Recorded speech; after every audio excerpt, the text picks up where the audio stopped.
So what exactly would you do for $300 million? Time once again to sit back and relax with your favorite drink and listen.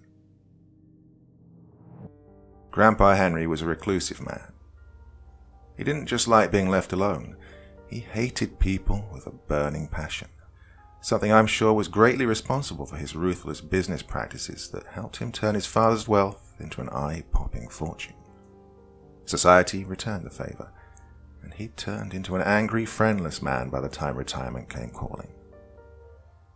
Out of work, out of people who gave a shit, stuck in an increasingly loveless marriage, he became more and more like Ebenezer Scrooge as time went by.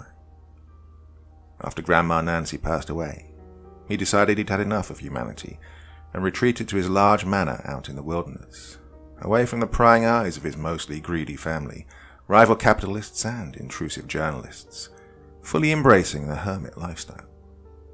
So, unlike Mr. Scrooge, there was no one around him for miles to try and melt his frigid heart, and he died as he lived, cold and alone. It had been well over a decade since I'd last seen him. Hell, I was still in high school. At that time, my parents dragged me to his palatial house and forced me to smile and deal with his loathsome attitude. He grumbled, picked faults with every little thing my mum did, and went on bizarre, bigoted rants.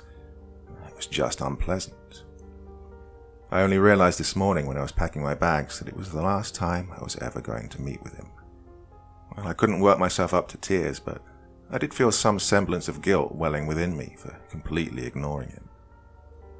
It was my dad who told me about his passing.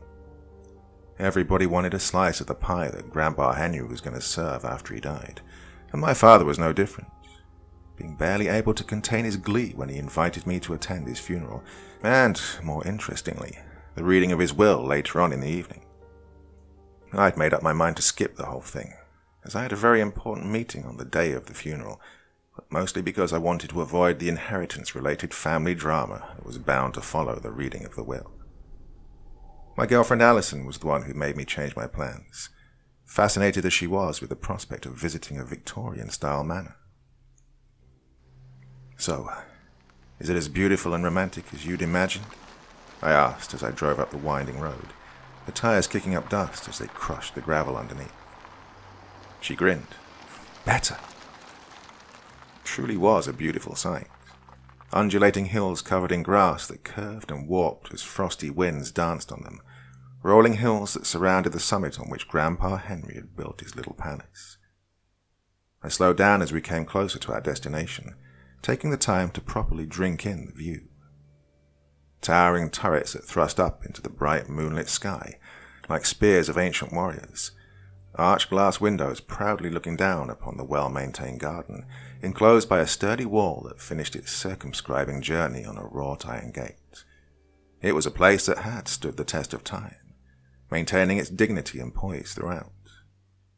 Snow-capped peaks that were barely visible at this time of night dotted the distant landscape behind the imposing manor, completing the picturesque scenery. "Oh my God," Alison giggled. "Your grandfather even had a butler." Sure he did. Frank was the only person in the world who could tolerate Grandpa's surly and entitled attitude without devolving into fits of uncontrollable rage, or so I'd heard.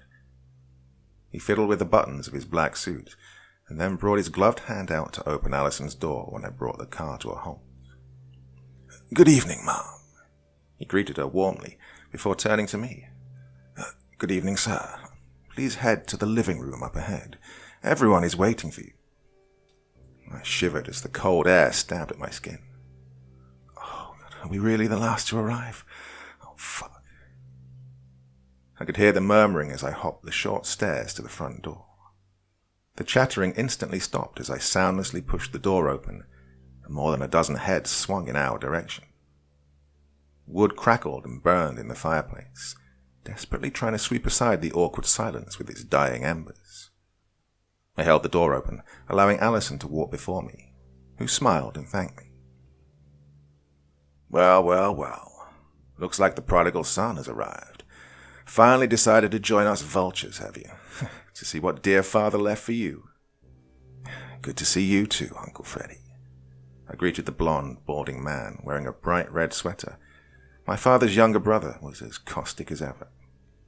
"Oh, cut it out, Freddie," my mum said as she came and gave me a hug, before helping us put our coats away. I shook my father's hand, waved at my sister and her husband, and then went and sat on one of the empty couches, pulling Allison close to me. "Can we please get started with what we came here for?" Uncle Freddie asked, annoyed. "Jonathan." He looked at a man in a grey suit who nodded and stood up. "Good evening, everyone," he said as he stood near the fireplace, such that all eyes in the spacious room were on him. "I am Henry's lawyer, here to tell you the terms of his will. I'll keep it simple, since it's best not to waste time. $300 million, he continued. That is the sum total of Henry's movable and immovable assets, and that is what is at stake here tonight. Damn, that's a lot of money. Way more than I was expecting, and if the furious whispers around me were anything to go by, I wasn't the only one feeling this way. Jonathan cleared his throat, and the room went silent again. Now, as is written in the will, all of that money will go to the winners of the inheritance game that you will all participate in tonight. The what? The game? What's the meaning of this? Is this a joke? The voices rose, with everyone shouting to make themselves heard over the din, which in turn got even louder, increasingly sounding like the buzzing of a giant nest of bees that someone had chucked a stone at. Jonathan tried to get them to quiet down, but no one bothered to listen, so he threw his hands up in frustration and walked out, before coming back into the room, this time flanked by two men wearing goat masks and carrying 12-gauge pump-action shotguns. A sudden, fearful silence fell upon the room like a thick, suffocating shroud as people tried to make sense of this strange sight. Now, I'll explain the rules of the inheritance game to you. Please don't interrupt me. I'll take any questions you have after I'm done speaking, Jonathan said authoritatively. Your family's a bit weird, Allison chuckled nervously, and I held her hand tightly in a reassuring manner. Jonathan began explaining the rules of the game, and everyone listened in a shocked silence, barring a few gasps and some "oh my gods" here, and some smug, disbelieving snorts there. Well, I'll transcribe the rules here as best as I can remember them. Everyone sitting in the room plays the game, regardless of their age.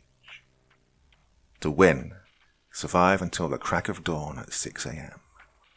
The inheritance money will be split equally among all those who survive. Escaping or attacking the administrators will result in immediate disqualification and on-the-spot execution. Intentionally damaging the cameras will result in the same. At least one less than half the players must die. If that doesn't happen by the morning, everyone will be executed and the money goes to the board of directors of the company. Each murder costs $10 million, i.e., for each person you directly kill, you lose $10 million of your share of the inheritance money. Weapons can be bought from the inventory shack near the swimming pool in the backyard, using the inheritance money. Caution. If the amount of money you've spent or lost exceeds the share of the inheritance you'll receive if you survive, then you too shall be executed. On the other hand, your expenses have no impact on the inheritance other surviving players will receive. If more than half of the players agree, some or all of the rest can be removed from the game and executed, and no amount will be deducted from your inheritance. You must get the signatures of the needed number of players on a piece of paper, along with the names of those you want to remove from the game, and submit it to the inventory shack. Oh, for a second after Jonathan had finished speaking, we gawped at him in amazement. Then everyone exploded in a thunderous uproar. Fear, disbelief, outrage. One could find every flavor of emotion one can reasonably expect people to have in a situation like this. It was Uncle Mitchell, Dad's youngest brother, who ended up becoming our unofficial spokesperson, simply because of his volume.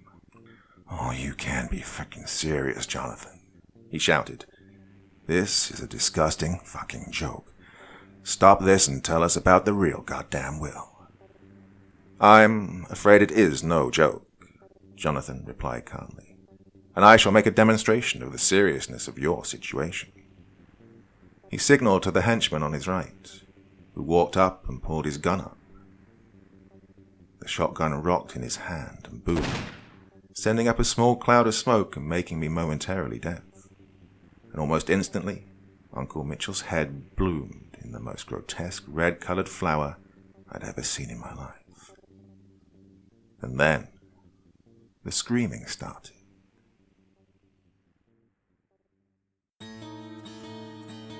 I think I must have been around 10 years old when I went out and bought a copy of the 1987 RoboCop movie and sneakily watched it along with my sister Paddy when our parents weren't home.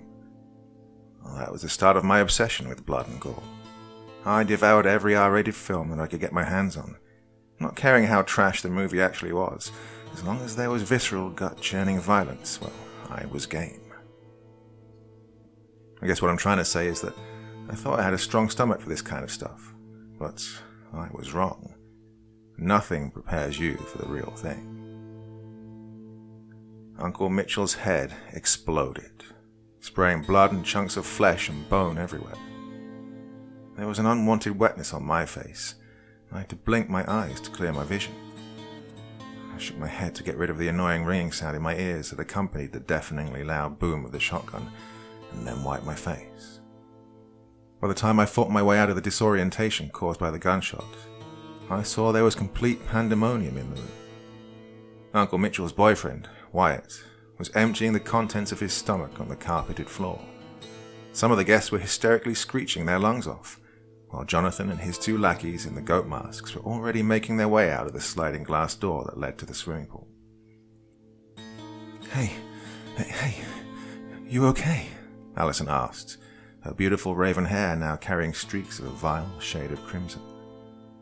I nodded. "Oh, we're gonna die. We're gonna die!" James, my brother-in-law, whimpered on the couch to my left, as Paddy tried to comfort him. It was my dad who brought some order to the chaos. Ashen-faced, hands trembling, he staggered past his brother's semi-headless corpse and collapsed nervously as he positioned himself where the murderous lawyer had stood a couple of minutes ago. I know," he croaked, before he took a deep breath and began speaking loudly. "I know it's hard, but this is not the time to grieve or lose our heads to fear. We need to think of a way out of this situation." What's there to think about?" spat Uncle Freddy. "There were 18 of us here. One less than half. That is, at least 8 need to die." Someone sobbed as he verbalized this. 17, Paddy said softly. "There's only 17 left now." "We can't kill each other," Uncle Brad, Grandpa Henry's oldest son, exclaimed. "This is our frickin' family. We're not gonna slaughter each other over some sick fucking game." "What do you suggest we do, smart-ass?" Uncle Freddy snapped. "Hold hands and walk to our deaths with a smile on our faces?" Wyatt, Mitchell's boyfriend, started crying, and there was a flash of disgust on Freddy's face. "Well, we can try to escape," I offered. "Run in different directions all at once. They can't possibly have the necessary resources to track us all down simultaneously and kill us, right? Run to a place where we can get a signal on our damn phones and get the cops." "And what if they do get to us?" Uncle Freddy asked pointedly. "What if they kill us all, huh? What then?" I had no answer to that. "We can fight," Alison said, clutching my hand tightly. Everyone turned to look at her. "We can all go and buy weapons from the inventory shack and use them to fight our way out." "It's too damn risky," Freddy muttered, running his fingers through whatever little hair he had on his head. "They're watching us right now. They could kill us on the spot if we tried something like that." "And what do you suggest we do, asshole?" Uncle Brad thundered. "Because to me, it seems like you actually want to play this game." "How fucking dare you?" "Please," my mom begged. "Don't fight. Don't give them what they want." Freddy is right. I turned my head to see who had said that. Cameron, Uncle Brad's son-in-law, stood up. "All the suggestions that have been made here are great, honestly, but it's too risky. We can't. Too many variables. It's just... I understand that, son. It's... began Uncle Brad. No, you don't, Dad. Cam cut him off harshly. No, you don't. Brandy's pregnant. We're gonna have a child. He put his hand on his wife's shoulder. He buried her head in her hands. Uncle Brad gawped at them as his wife cried out and hurried over to comfort their daughter. An uncomfortable silence choked the conversation out of the room, and I sat there just staring at the soft, hypnotic flames in the fireplace. The wood crackled loudly and out of tune with my cousin sobbing. "Hi," Cameron said, awkwardly breaking the silence. I think we need some time to ourselves. How about we all go to our rooms and take some time to think? There's still time, right?" The tension was somewhat diffused at that, and everyone began to get up. "Not me," Freddie said obstinately. "I'm staying here to keep an eye on the back door. Can't trust you all not to sneak out and buy a weapon." "Ah, jeez, Freddie," my dad said. "No one here is going to betray our family." "You can't fucking know that." "Yes, I do.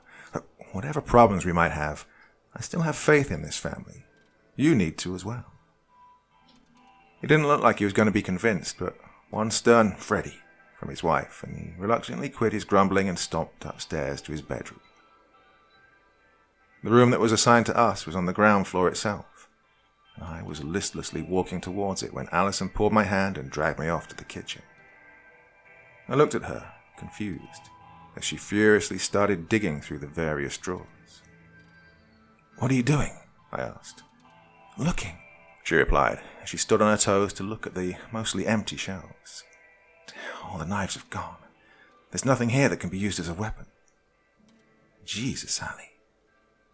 She jogged over to the stove and turned it on. "Oh, wow. This works.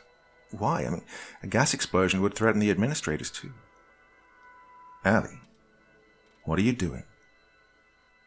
She stopped searching, then came over and hugged me. "I'm sorry. I was the one who forced you to come here." I wiped her tears away. "It's okay. Let's just focus on surviving, yeah?" She nodded.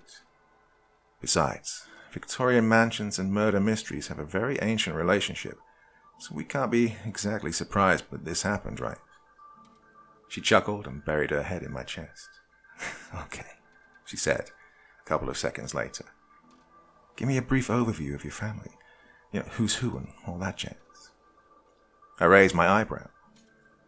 "Just to know who can potentially vote us off the island." I nodded. Grandpa Henry had 4 sons. There's Uncle Brad, his wife, and their 2 daughters. Both married, including Brandy, who just announced her pregnancy. Then comes my father. 2 children, me and Patty. Then Uncle Freddie. He has 1 son, Vincent, who came here with his boyfriend. And lastly was Uncle Mitchell and his boyfriend Wyatt. "So there's 4 smaller families in this large one?" she asked. I nodded. 6 people each in Uncle Brad's and my father's families. 4 in Uncle Freddie's case and Wyatt. 6, 4, and 1, she said. "You need 9 for a majority." Which means that assuming families stick together, any potential vote would basically be a face-off between our family and Uncle Brad's. "It's the only mathematical possibility," I replied. "The entire fight would be about getting the support of Uncle Freddie's family." "Do you think Cameron knew this?" Allie asked. "Maybe that's why he split us up, to try and get Uncle Freddie's support." My eyes widened at the thought. "Oh, fuck. What do we do?" "Let's take this one step at a time. Who do you think Uncle Freddie will side with?" I shook my head. "I don't know. I mean, he hated Uncle Mitchell. Thought that he was the one responsible for turning Vincent, his son, gay. So he'll avoid siding with whichever group has Wyatt. But, Vincent owes a lot to Uncle Mitchell and Wyatt," I added. Well, they'd supported him when Freddie threatened to disown him for his sexuality. He wouldn't vote to kill Wyatt off that easily. So, if we get Wyatt and Vincent along with his boyfriend on our side, we'd have 9 members, Allison stated. Holy fuck, Allie. Are you really suggesting that we kill them off? No, she said loudly, and then lowered her voice. No, but we can't force a stalemate.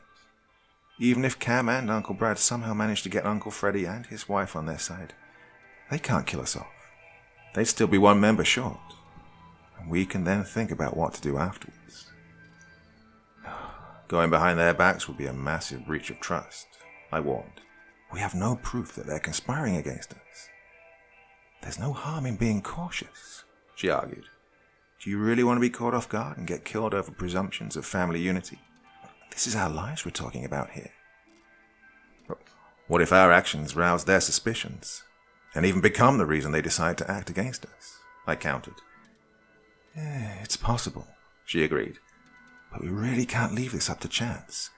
Cameron will be desperate enough to do anything to protect his pregnant wife. I mean, wouldn't you do the same? Fuck, I swore. Okay, how do we do this? We can't just waltz into their room. It's too suspicious. Let's ask Wyatt to go and talk to Vincent and his boyfriend. They have a close relationship. It wouldn't be that weird if he's the one to talk to them, Allison said. And then we go and speak with Uncle Freddie to see where his head's at, I added. We decided to split up. Allison went to talk to my parents and Paddy about what we were planning on doing, while I chose to take the stairs and go up to Wyatt's room. As I knocked on his door, I noticed movement to my right. It was Cameron, coming out of Uncle Freddie's room. He nervously nodded at me and then scampered off. Not good. Not good at all. The door opened, and Wyatt's disheveled and puffy face popped out of the darkness. It was evident he'd been grieving. Hey, Adam, he greeted weakly. Mind if I come in? I asked hastily.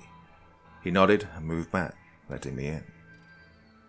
A couple of minutes later, I had informed him about our assumptions and intentions, his eyes growing more and more alert with each second as he grasped the gravity of his situation. So, you understand what we need to do, right? I questioned.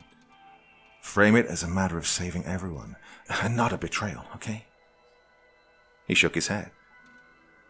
I can try, but please be warned. Vincent and Freddie have a very complicated relationship. That boy craves his father's approval more than anything. He could easily be manipulated into doing something he would later regret. Even if his boyfriend objects? Yeah, and that would be enough to give them a majority and kill us all off. I understand, I said. But it doesn't change the fact that we must try regardless. I got up, stretching my arms, which popped loudly. Okay, I'm going to leave now. Go to him a couple of minutes after that. If anyone asks, tell them I was just checking up on you. I shook his hand and slipped out of his room and hurried downstairs, to find Allison waiting for me, panic evident in her eyes. It's your dad, she said, scared. He's missing. What? I shouted. Shh, please, she said, looking around to see if anyone was eavesdropping. We don't know if someone from the family is responsible for it yet, or if he's just off somewhere doing whatever, but regardless, we can't let the others know. It'll weaken our position. I ran past her, ignoring her warning and frantically checking for my father in every nook and cranny of this damned house. I saw Mum outside her room, looking inconsolable as Paddy tried to reason with her decidedly frightened-looking husband hovering around. What in the fuck happened? I asked, slightly out of breath. Mum said she went to the bathroom to clean up, Paddy replied. But when she came out, Dad was gone. We've looked all over, but we just can't find him, Allison added. Someone's got him, Adam, Mum cried. They've killed him for the money. Look, we don't know that. Have you looked up? I was cut off by loud, angry shouts from behind me. I turned around and saw Cameron coming down the stairs, holding a piece of paper in his hand, with Wyatt begging and pleading along the way. The others were right behind him, scared, guilty, but also resolute. Fuck. Things just keep going from bad to worse. Jesus Christ, James, Paddy's husband, whispered, his voice trembling. I bolted towards the living room and quickly stood in front of the glass door that opened up to the pool. Hey, I shouted. Don't frickin' do this. Get out of the way, Adam, Cameron said, his voice low and teeth gnashed furiously together. I told you, Wyatt shouted. Step aside. I noticed a certain madness in Cam's eyes and realized with a sinking feeling he was beyond the point where reason or logic could sway him. You can't do this, Patty yelled. I'm sorry, but there's no other way, said Freddie as he nudged Cameron. You're killing us, Mum cried. You're killing us. She walked up to Uncle Brad. Brad! When he turned away in shame, she pleaded to his wife. Samantha, please. Move. Cameron shoved me aside, making my ribs crash into the glass, and walked past me. No. James slammed into him, and they both fell and started struggling with each other. Freddie tried to rush Cameron, but he was already held back by a desperate Wyatt. The others just stood silently gawking at the spectacle. Adam! Allison screamed. We need to make that paper worthless. It's the only way. She picked up a wooden chair and began swinging it like a club. My heart began to pound in my chest as it instantly became clear what she was asking of me.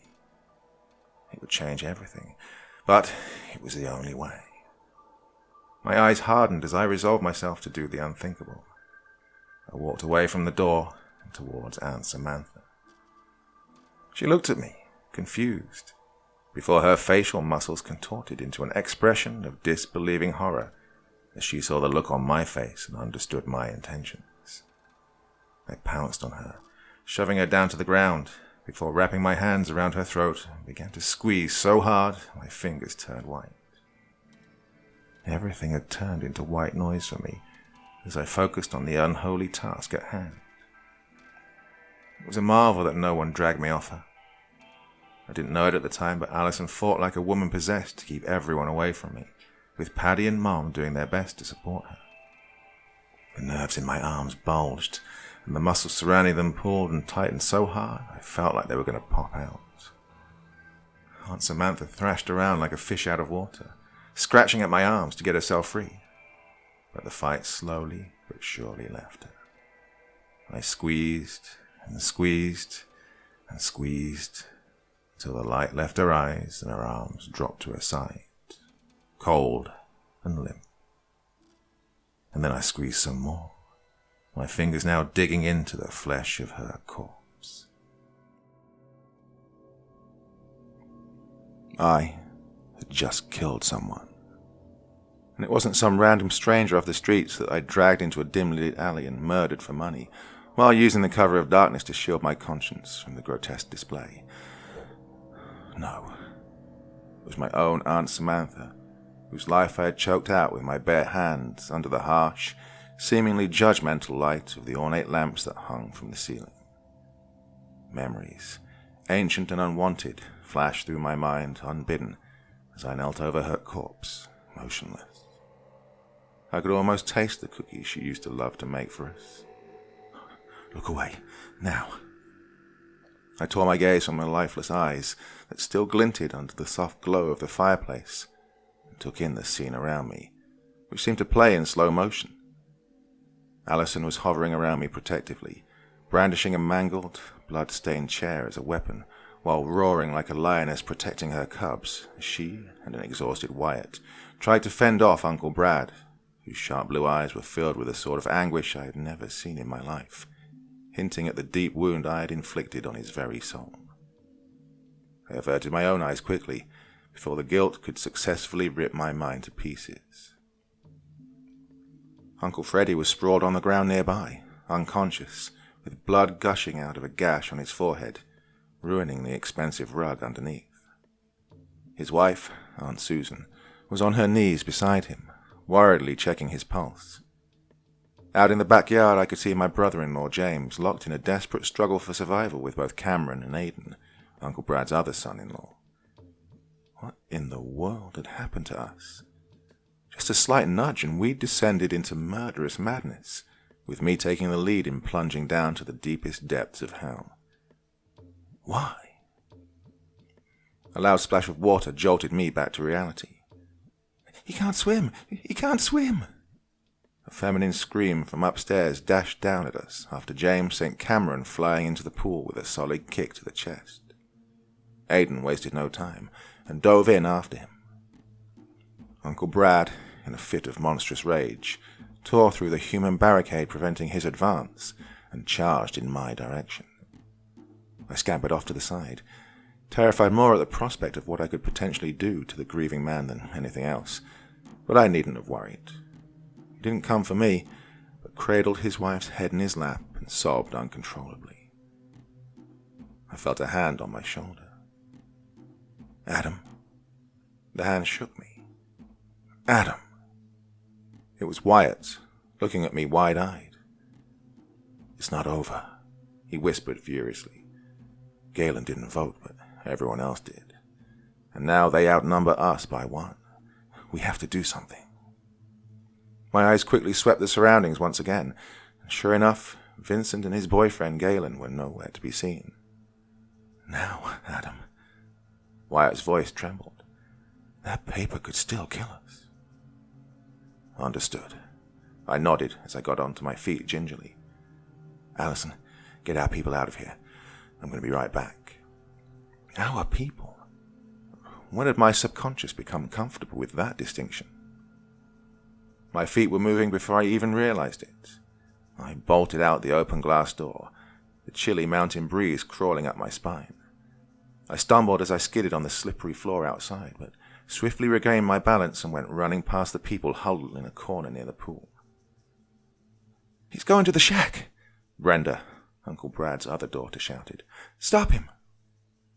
But I was already upon the small brick-and-mortar guest house that had been renamed by our tormentors as the Inventory Shack. I nudged the door open. A bright white light came pouring out on the tiled floor underneath my feet, casually overpowering the weak moonlight already present there. I took a deep breath and stepped in.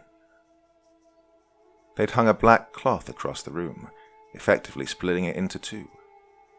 The only thing on my side was a chair and a table, and Frank, Grandpa Henry's butler, was sitting on the former. I turned to my left and stared down the barrel of a shotgun. "Frank," I said accusingly. "Good evening, Master Adam," he said jovially. "Congratulations on being the first one to arrive at the Inventory Shack. How can I help you?" "Well, you can start by asking this son of a goat-frickin' whore to quit pointing a gun at me," I spat as I looked venomously at this masked asshole. "A necessary precaution," he replied, dismissively waving his hand. "So, you're interested in purchasing something?" He offered what looked like a menu of a high-end restaurant to me. I skimmed through it, noticing it listed guns and their prices. "Just give me a shotgun," I snapped, tossing the menu down on the table. "Which one?" "I'll take whatever the chef recommends." He nodded and then clapped his hands.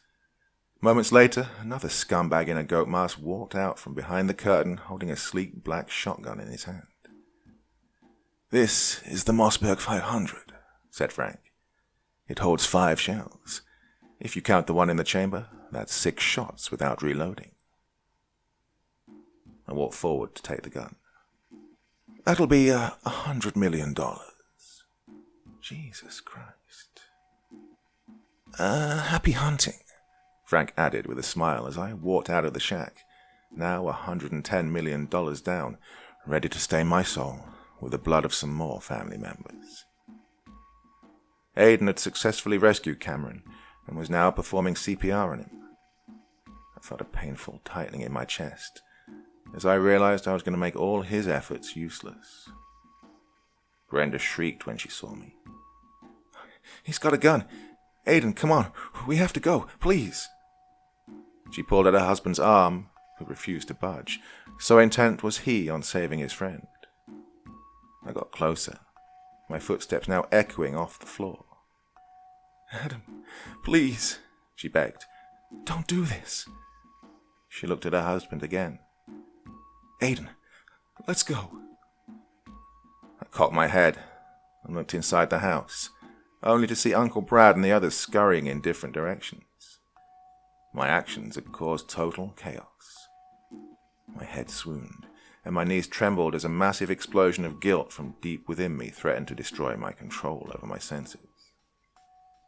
Brenda finally made Aiden aware of the impending danger stalking him and dragged him off into the house, shouting expletives at me the whole way. I stopped near Cameron's wet body. A trail of water and saliva ran from the corner of his mouth, all the way down to the ground. He coughed once, making his watery lungs gurgle. I aimed the gun at his chest. I hesitated. Do it. My parents, my sister, Allison, their lives were on the line. Cameron would do the same. No, he did do it. Only James and I didn't let him succeed. My shoulders tightened as my finger neared the trigger. Adam, please. I looked up to see where that muffled voice was coming from. Couldn't quite make it out from here, but I knew it was Brandy, peering down at us from the darkness of her room upstairs. Please, she said hoarsely, as if every word pulled and scraped at her tired throat. We're going to have a child. Let him go. Tears blurred my vision, and I faltered, but only for a second. I have to do this, Brandy. No, you don't, she cried. End this. We'll all run away together, just as you said. Please, just stop this. It's too late for that now, Brandy. No, it isn't. We can still... I cut her off. Did you sign the paper? Silence. Well, did you? I asked again, sighing as I got no answer other than some pain-filled sobs. Please, look away, Brandy. You shouldn't watch this. Her screaming was almost as loud as the boom of the shotgun. I found them in our bedroom, looking extremely shaken. Allison jumped out of her chair and wrapped her arms around me when I entered the room. I'm sorry, baby, she wept. I'm so sorry. It's okay, I said. I had to do it. It was the only way. That's not what she meant, Adam. Patty interrupted me. It's Mom. My heart skipped a beat. What about Mom? They've taken her, Wyatt replied, nervously twiddling his thumbs as he paced around the room. Vincent came downstairs while you were in the shack and helped the others drag her upstairs after knocking her out. God damn it.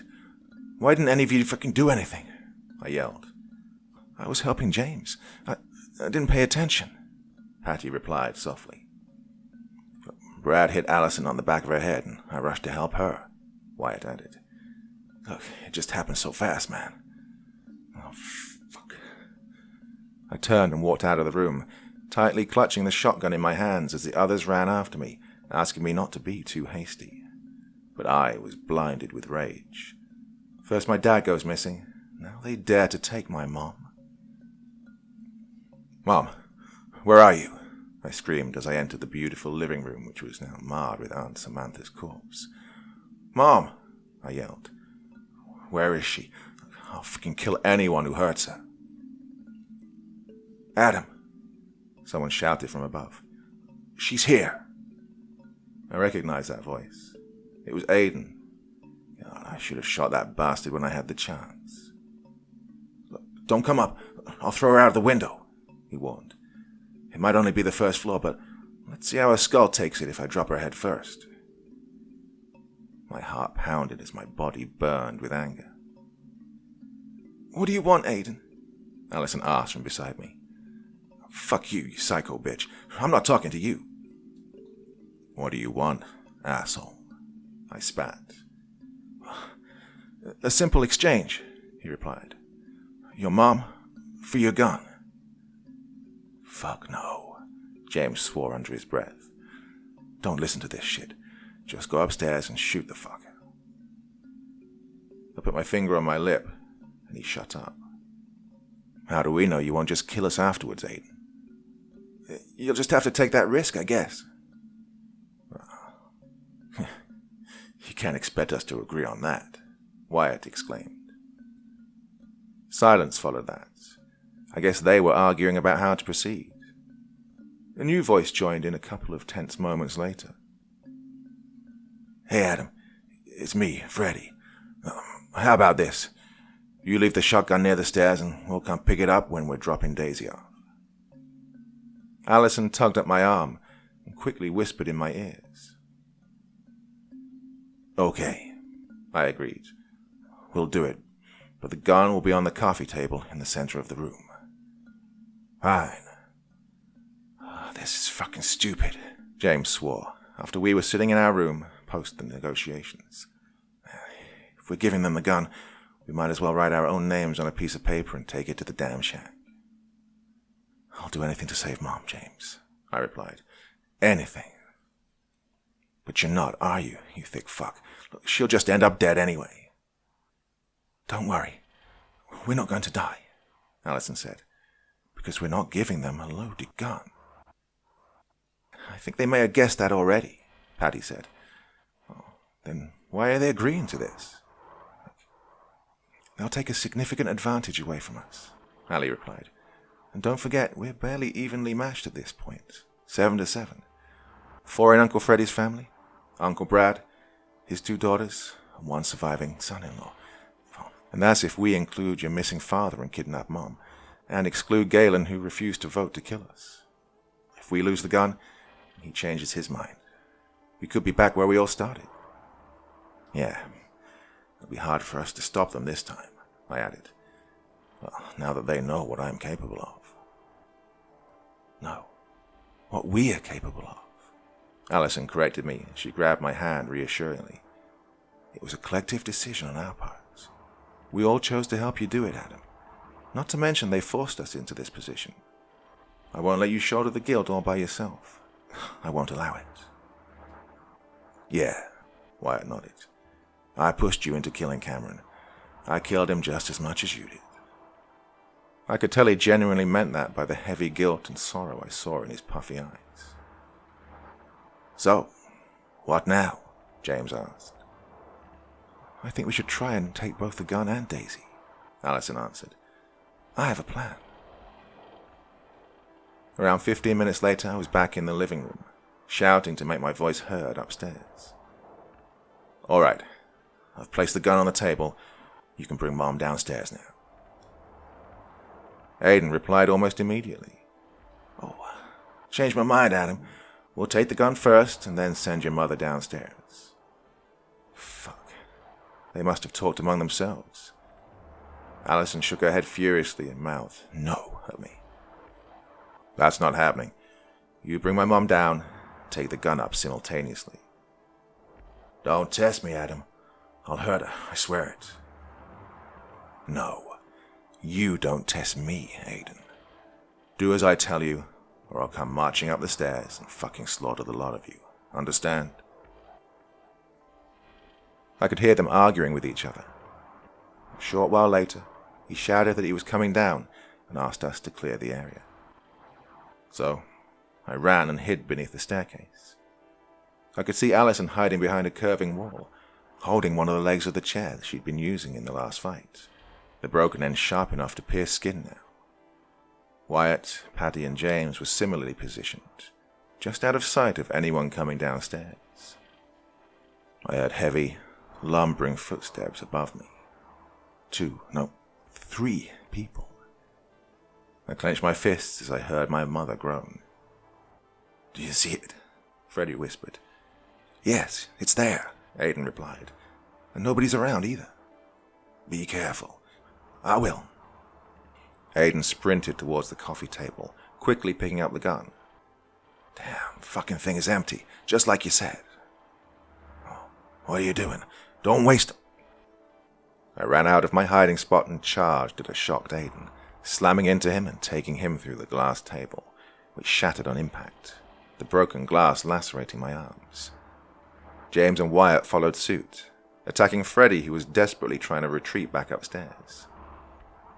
Aiden and I struggled on top of numerous shards of glass, trying to wrestle the gun away from the grasp of the other person. When it looked like I was going to get the upper hand, he gave up entirely and started raining heavy blows down on my back, knocking the wind out of my lungs. I groped for a piece of glass I could use as a weapon, my hand finally finding something usable, getting cut up pretty badly in the process.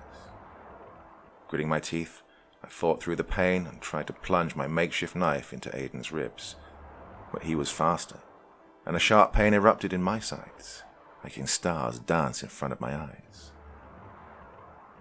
The glass sank in with a sickening thunk, and I almost blacked out, but he twisted the glass and pushed it in deeper, making me scream in agony. I rolled off of him, and he quickly jumped on top of me, ready to stab me again. He might well have finished me off if it hadn't been for Allison, who swung her piece of wood hard at his head, and then kept on swinging until he collapsed on top of me. I took full advantage of his descent and thrust my shard of glass into his throat. It was his own momentum that sealed his fate, the glass going in so deep that there was absolutely no hope for him left. Warm, coppery blood poured down on my face and neck, and I frantically pushed him off me, spitting to clear my mouth. "Are you okay?" Allison asked as she helped me get up. I nodded. It hurt like hell, but I'd live, and that was what was truly important. I picked the gun off the broken table and hovered over to where James, Paddy, and Wyatt were fighting with a wrathful Freddy, who was trying to fight his way to me, using what looked like a slat from a bed to fend them off. I quickly pulled out the shells and began stuffing them in the shotgun. "Aiden!" Freddy shouted, but then a flash of fear crossed his face as he saw me loading the gun.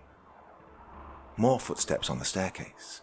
Others were running down to see what the fuck had happened here, but Freddy stopped them as he himself scrambled for the stairs. "No, go back upstairs." I pointed the gun in his direction and pulled the trigger.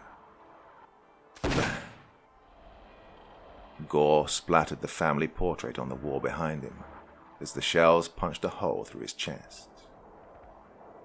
I'd just killed a third member of my family and was now $130 million down. I laughed maniacally at the sheer hopelessness of my situation. My hand hurt like a mother and made me stop laughing. As the fight ended and the adrenaline wore off, a stabbing pain came rushing up the nerves in my arm and assaulted my brain, making me drop the gun with a ringing clang. I collapsed to my knees, fiercely clutching the wrist of my wounded hand with the other. The deep cut throbbed, but the blood, which was pumping out to the beat of a metaphorical drum, stopped trying to escape my body, if only a little. "Adam!" my mom cried. "You're hurt!" I grunted. "It's just a scratch. How about you, Mom?" I could see her body shiver. "I'm fine. I have a slight headache, but nothing more." That's good. A slight bump on the head was a small price to pay for her survival, especially when compared to the ordeal that Aiden had in store for her. Fuck. That made me think of the debt that I found myself in. "You should sit down, Daisy," Allison advised. "You might have a concussion." She then helped me get up. "Come on, we need to do something about that hand of yours." "We have a first aid box in the bathroom. You can use that," James suggested. I looked at him and pointed at the gun with my elbow. "Take it. Don't let anyone come down. If they try and force their way through, kill them." With his actions tonight, James had more than earned my trust. By taking on both Aiden and Cameron, kicking the latter into the pool, he'd shown himself to be extremely reliable. Besides, I didn't want to give the gun to Patty because, while I would trust her with my life in most situations, I couldn't do so in this case, as I didn't think she had what it takes to kill another human being. Well, you might say it was extremely stupid of me to let anyone else take the gun, no matter how much I believed in them. But I was exhausted, physically and emotionally. I just wanted a little peace and quiet, to be away from anything that reminded me of the horror we found ourselves in, if only momentarily. But of course, I kept half the remaining shells in my pocket. Alison led me to the bathroom before hitting the light switch. The opulent room was instantly bathed in a soft yellow glow, the light gently bouncing off the marbled floor and walls. She turned on the faucet, and I winced as the water rapidly smashed against my hand, threatening to widen the painful rift. I rotated my wrist to properly clean the area, while Alison fetched the kit from a shelf behind me. "This will need some stitches," she said as she applied the antiseptic. "Unfortunately, I can't do that right now, so I'll just apply the dressing." "Didn't teach you that in the army?" I asked. She smiled. "I just don't have the right tools now, smartass."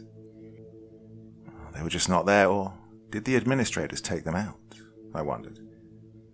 "I think it's the former." "Why?" "I don't know," she shrugged. "Something just seems a little off about all this." "Yeah, well, it is a little out of the ordinary that we're being made to kill our family," I said wryly. She glanced at me, her green eyes full of sorrow and empathy, eyes that threatened to pull my own grief out of the dark place I'd hastily buried it in. "I'm so sorry, baby. I can't imagine how hard this must be for you." "Shh, it's fine. So, you were saying?" I asked, quickly changing the subject. "Have you seen the cameras?" she asked as she tightly wrapped the bandage around my hand. "They have a shit ton of blind spots." "They do?" "Yes," she exclaimed. "Don't you think it's weird? I mean, if your grandpa had this planned out, then each and every inch of this house should be covered by those CCTVs. But it's not. The way things stand, it's far more likely those cameras were set up by your average nutty reclusive old man than a raging sadistic psychopath." I felt confused. "And the gas in the kitchen," she added.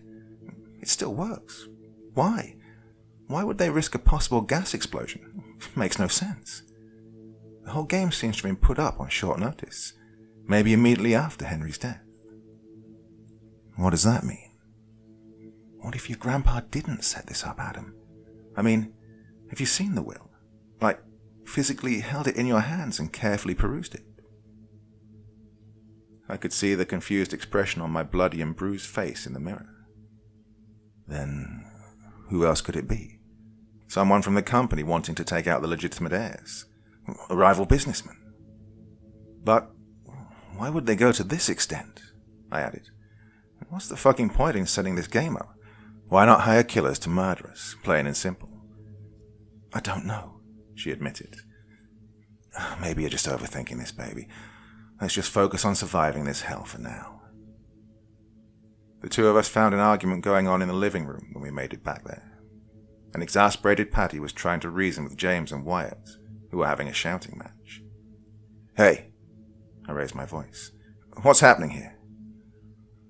"Wyatt's lost his fucking mind," James replied venomously. "He wants to run away."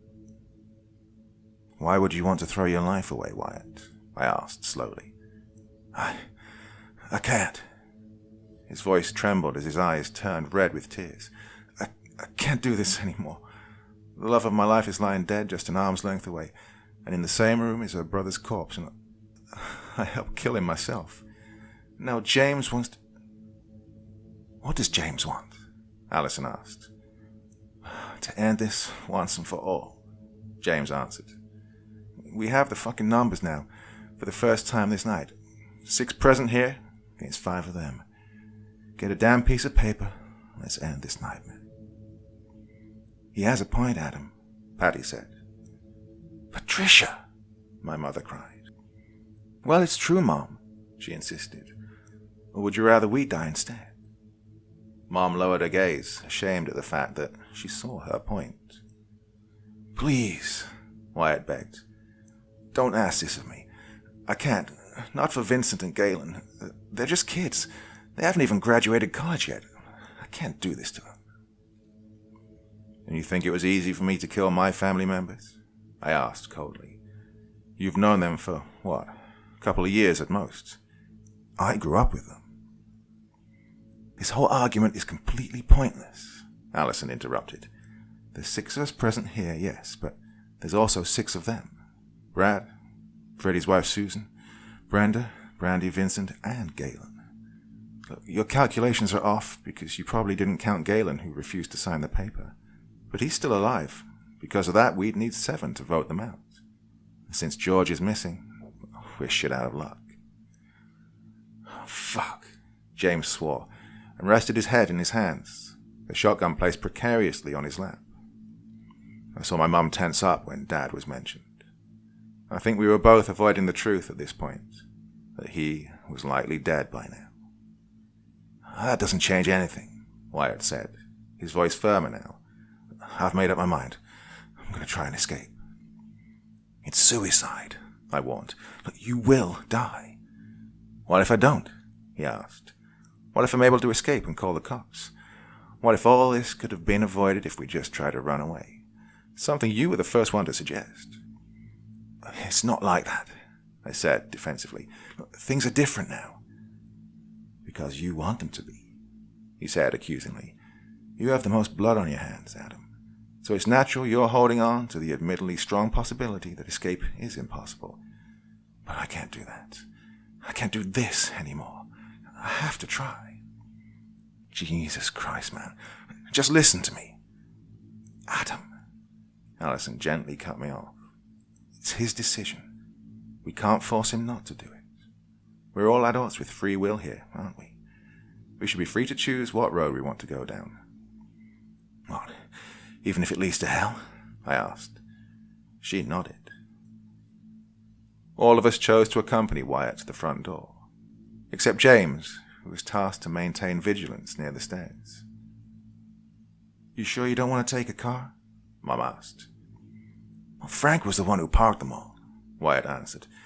And considering that Adam told us he was an administrator, it's almost a certainty that they'll have all been tampered with. I don't want to crash or get blown up halfway down the hill.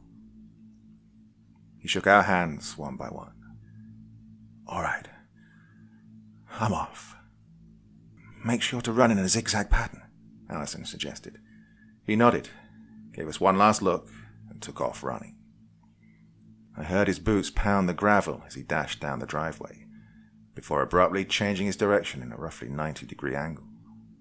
On and on he went, away from our little corner of hell, trying his hardest to stick to a zigzag pattern as he ran towards freedom and civilization. It really looked like he was going to make it. Then a sharp crack whipped through the air and he stumbled, before falling face first on the ground ungracefully, bringing all our hopes crashing down with him. What was that? Paddy yelled. Sniper, Allison exclaimed. All right, get back inside. The hair on my arm stood up as I realized that the shot had come from inside the house. While we were busy killing each other, those fuckers had placed their men in strategic positions right under our noses. Some cultures believe that when divine bad luck enters a person's life, it comes as a deluge of trouble.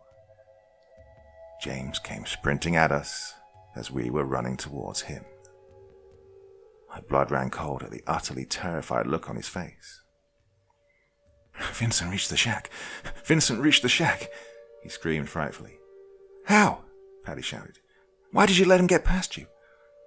I didn't, he replied as he jogged alongside us towards the sliding door that opened up to the pool. He fucking jumped off the balcony near the shack. Broke his fucking leg, too. By the time I got him in range with a gun, he crawled his way inside. Fuck, I swore. Oh, God, no, Mom cried. He must be buying a gun, Paddy said. No, James said as he placed his hand on my shoulder.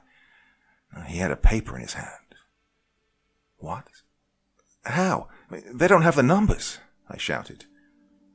Well, they do now that Wyatt's dead, Allison replied. Especially if they know for sure George is dead too. It made no fucking sense. They must have signed the paper before Wyatt had gone running out, or else the timelines don't match.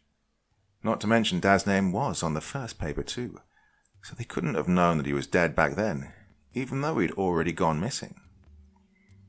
We must get away from here, I said. Who knows what the fuck is going to happen next?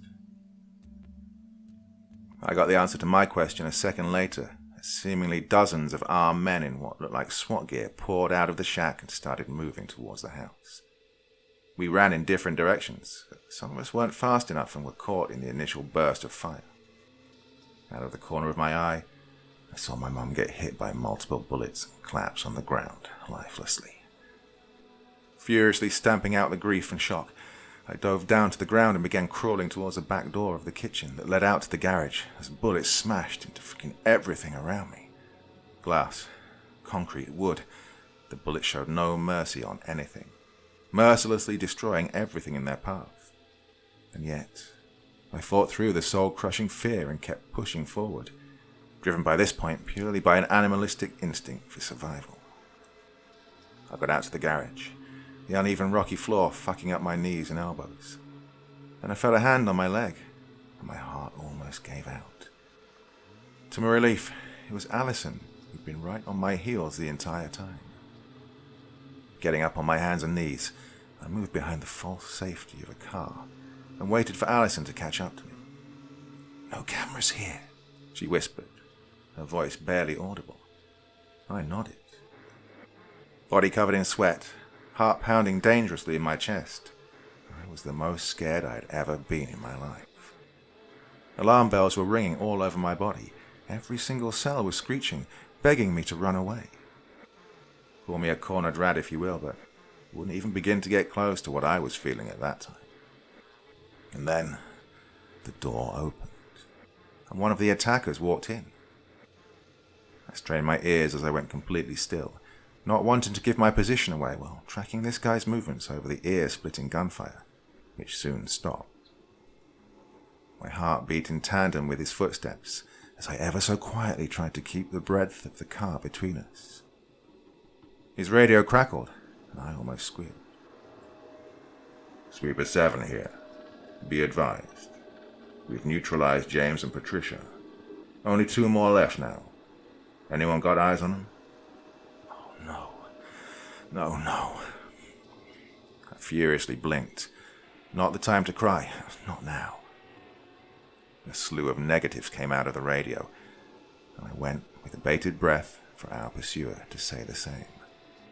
He stopped, swung his gun around, the mounted flashlight illuminating the ground inches from me. Allison grabbed onto me with vice-like claws and pulled me back.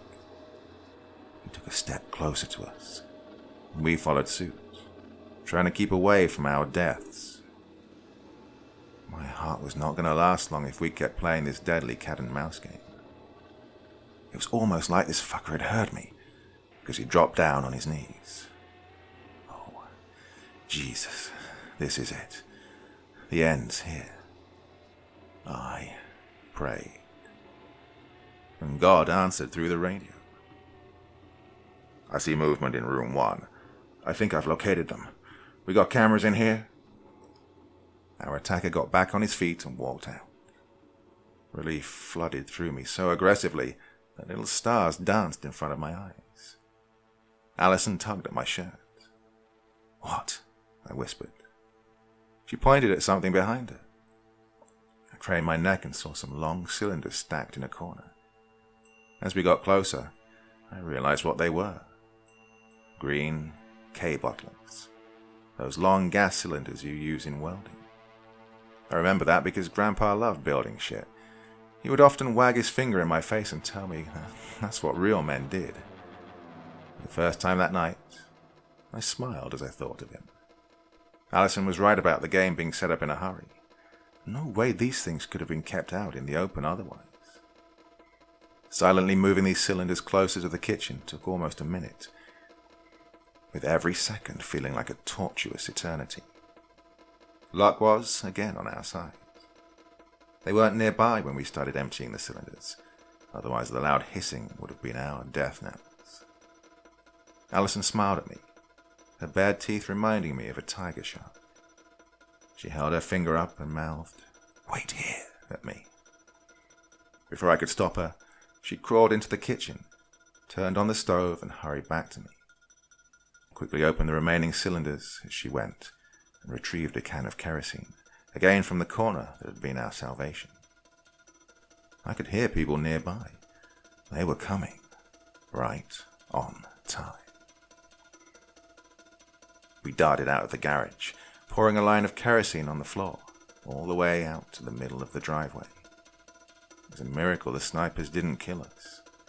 Well, in some cultures, when the gods of luck smile down on you, even death itself can't touch you. Allison took out a lighter and lit the trail of kerosene she'd set up.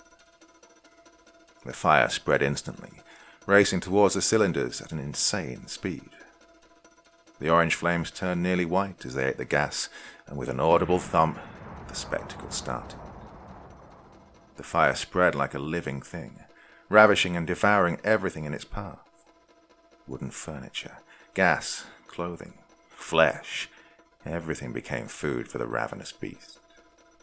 Panic shouting that soon turned into shrieks and screeches tore through the house. I don't know what the fuck had happened with the cylinders and the gas from the stove, but the flames were so powerful that we had to retreat as they even reached the top floor. A window broke upstairs, and a charred body came tumbling out. Then, I don't know why, the chemistry being beyond me, there was a huge fucking explosion. The concussion of the blast sent us flying backwards, momentarily knocking us out. I woke up to the sight of bright but tiny lanterns shimmering away in an infinitely vast black sea above me, and the cold, hard ground digging into my wounds from beneath.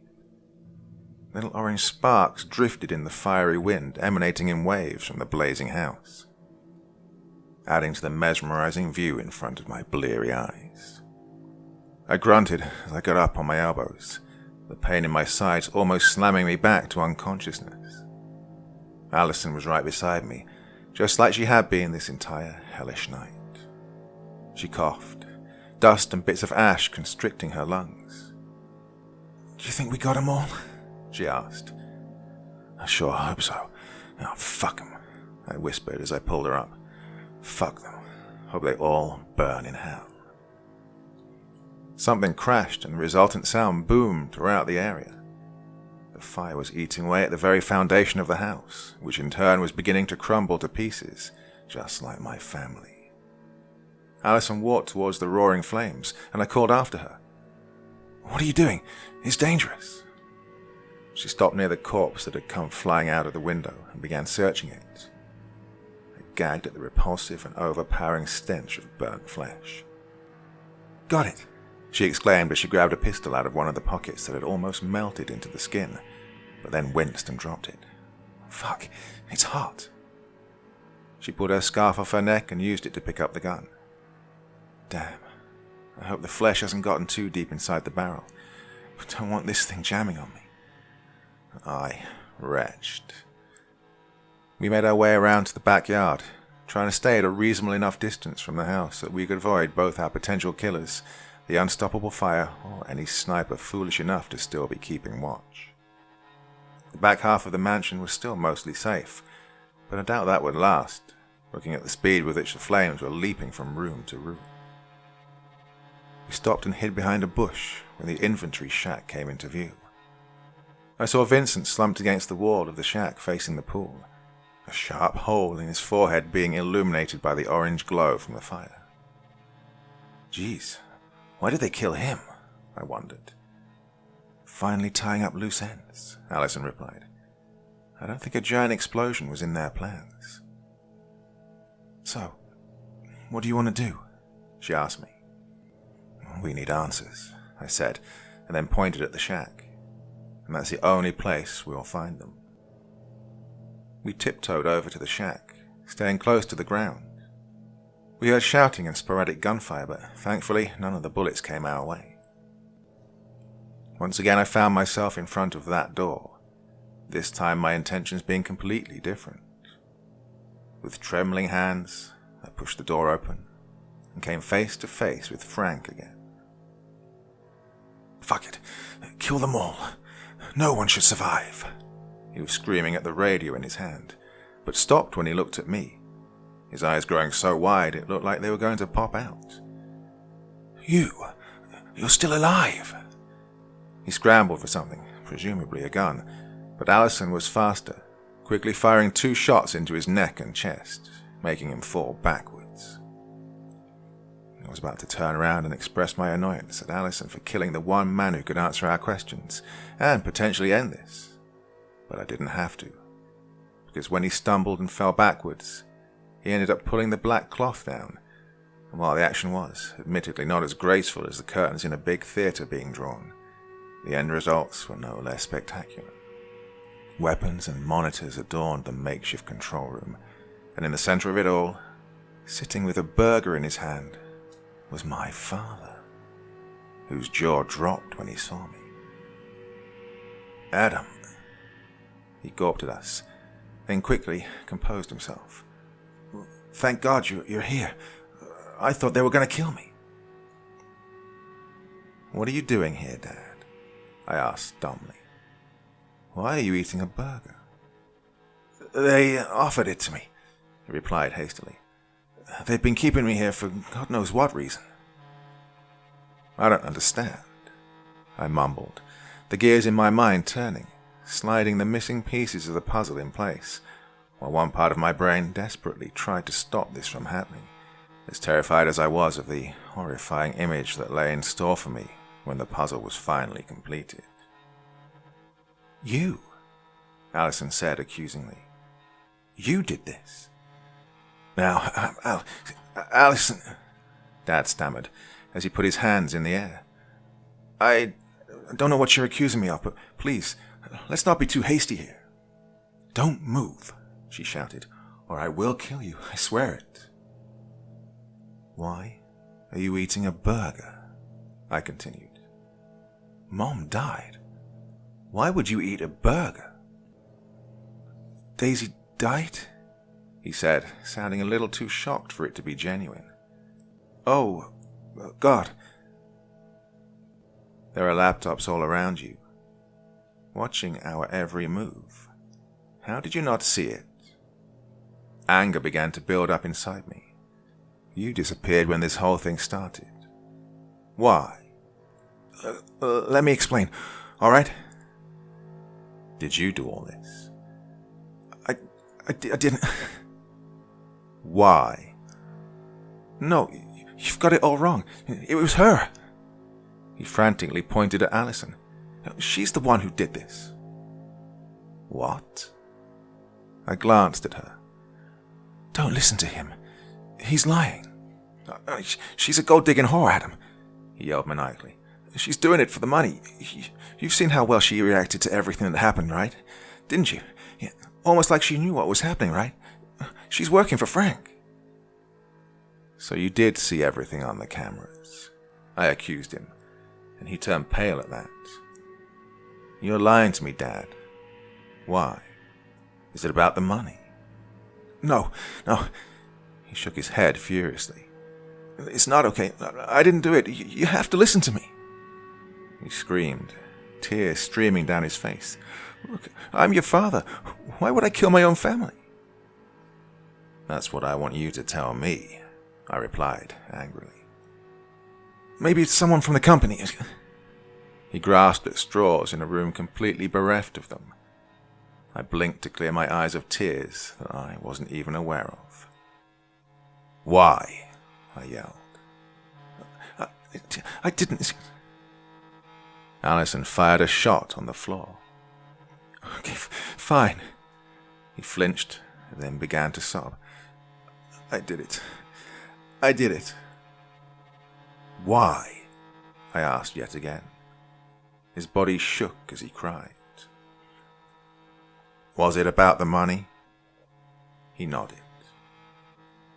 "There never even was a will, was there?" He nodded again, wiped his face, and began talking. "The real will just splits the money amongst all living blood relatives. Pretty standard stuff, actually." "So you did it for the money? $300 million worth killing all your family? Your daughter? Your wife?" I asked, aghast. I didn't... "Tell me." "Well, it seemed worth it at the time," he replied guiltily. "Frank was the one that came to me with the idea. Said we could set it up so it looked like the family killed each other over the money. He said he knew people who could help us. He just needed one living member of the family to actually access the money. Just one. I tried to get him to let you and Daisy and Patty live, but he refused. Fewer survivors, fewer people to split the money with, right? I didn't think it would turn out like this, he mumbled. What did you not think about, Dad? That you'd have to watch your kids get shot to bits, or that we would fucking stop you? I spat. I tried really hard to get him to change his mind, he whined pathetically. I didn't want you to die. But you ultimately made peace with that, didn't you? Jesus Christ, Dad. Patty loved you. She thought the fucking world of you. I'm sorry. What about Jonathan? Allison asked. Is he even a real lawyer? He shook his head. Oh, fuck. And those assassins? Why send them out? I wondered. The other group didn't have the numbers, so why? Why did you break your own rules? Brandy's baby, he answered. The paper had her name too. Brianna, Vincent said. That's what they were going to name her. Frank thought it was hilarious and decided to humor them. Doesn't matter now. They've all been killed now. Vincent, Galen, Brenda, Brandy, Brad, Susan, all gone. Only you two are left. You fucking piece of shit. Dad saw the look on my face and shrank back in fear. Look, we can fix this. Frank's dead. I can call them off. Tell them the game's over. Just pay them off. Look, we can split the money. $150 million each for the two of us. That's nice, right? My blood boiled at his stupidity. You still care about the fucking money. What the fuck is wrong with you? No, please, he said as he reached for the radio. I'll fix this. I'll show you. Dad lied again. He wasn't reaching for the radio. He was reaching for a gun. Allison saved my life yet again that night and turned me into an orphan. I quickly shut my eyes to stop myself from seeing it, but it was too late. The image of my dead father was seared into my memory. I wondered, as I would thousands of times later in my life, whether I could have done anything to change this, whether there were any signs that I missed, whether I should have somehow known that he was capable of doing something like this. I remember speaking to a friend of mine involved in a property dispute with her sister. She'd tell me how she was blindsided by court cases after her mother died, how her own sister pounced on the chance to extract as much wealth as she possibly could. Does money always do this to a person? Or were they always this way and our love and naivety just prevents us from seeing the truth? I guess I would never really know the answer to that question, because it's not so easy to judge these things in hindsight. We can always find little factoids that we can mold to fit our own biased perception of events. Adam. I felt a hand on my shoulder, bringing me back to reality. We need to get out of here. How? I sighed. How many of them are still living? Will they really let us leave? Yeah, but the masterminds are all dead, right? There's no one left to pay them for the job. She picked up the radio and tossed it at me. We killed their friends. Do you think they'll just let us go? What if they kill us for revenge? Well, look, I'm willing to bet on the greed and selfishness of mercenaries. I pressed the button. Hi. Is anyone listening to this? There was no response. I continued. George and Frank are dead. I repeat, those who hold your contract or are planning to pay you are now gone. We killed them. There's nothing keeping you here.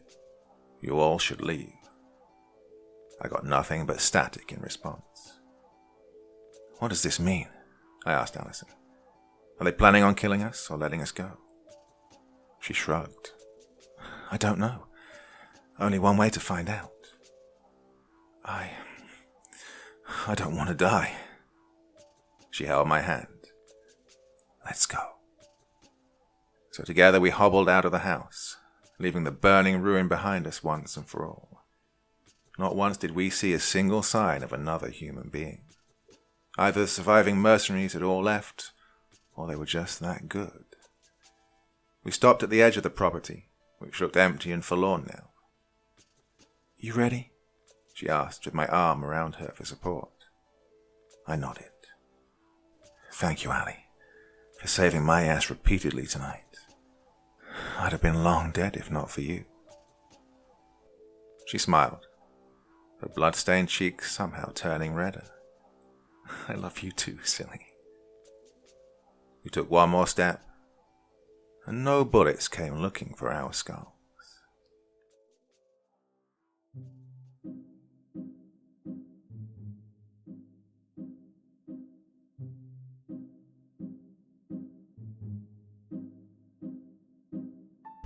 So yeah, I posed that very question to you on the community tab on the channel, and more than 5,000 of you voted, and hundreds and hundreds of comments.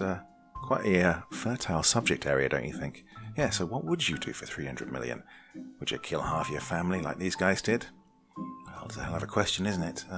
Well, that definitely escalated quite quickly, didn't it? From all of them saying, no, we're not going to kill each other, to an absolute slaughter. So, do you think his girlfriend was part of it? Not quite sure myself. She might have been, you know. Didn't really clear things up at the end, did it? Well, fantastic story. So glad to have been able to do that one for you. We'll be back with something brilliant on Wednesday. Yep. These days roll around so quickly, don't they? Something brilliant for you on Wednesday as well. But until then, my dear friends, very, very sweet dreams. Bye-bye.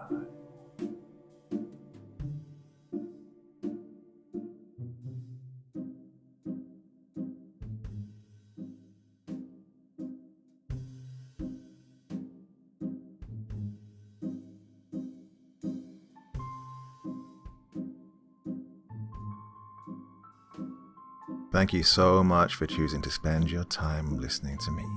Now, if you enjoyed the Dr. Creepen experience, then come find me on Facebook. Come chat with me on Twitter. Listen to the background music and download it if you like on SoundCloud. Drop by the store, pick up a t-shirt. And, importantly, if you've got a story you'd like me to read, send it to Dr. Creepen's Vault, the subreddit I set up so that I could read your stories. Now, looking forward to seeing you all again real soon. So, come check me out, okay?